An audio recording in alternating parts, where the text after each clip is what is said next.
açmamışam, qocalar evində qoymayın məni. Mən burada açmışam çox sabahları, çox çəkmişəm amanları, yaxları.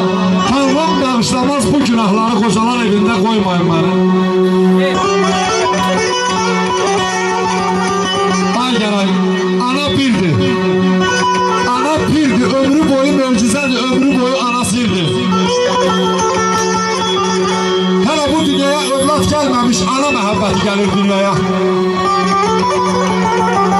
Kim ana qəlbinin telini qırar, Tanrının qəzəbi belli qırar. Çünki ana məhəbbəti uçmaz qəsirdir. Ömrü boyu hamı ona əsirdir, eşq olsun analarımıza. Çəkməyin siz imtihana yananı, gecə gündüz sizə laylay salanı, fərmanı tək odğuza yananı, ana müqəddəsin atmaq olarmı? Görəsən anadan doymaq olarmı?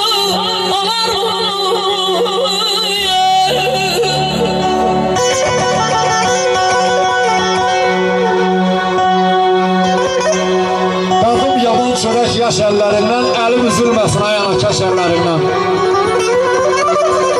Sənin göy damarlı yaş əllərindən əyilib öpməyim ucaltdı məni.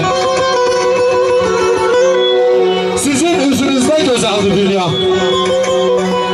Siz dərdlər, sevinçlər yaşıdısınız. Analar, Allah tək, Tanrı tək, siz ucasınız. Bizi yaradan da siz, yaşardan da siz. Meyxanam, dərdim fülhandır fülhan, məyagirlər tapana vəkil olmam.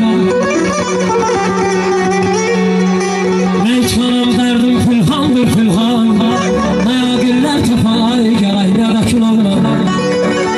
Təkcə biləyimdə yapşan zaman, tapar ürəyimdə, tapar ürəyimdə, ana yarları canım.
Sarılmaz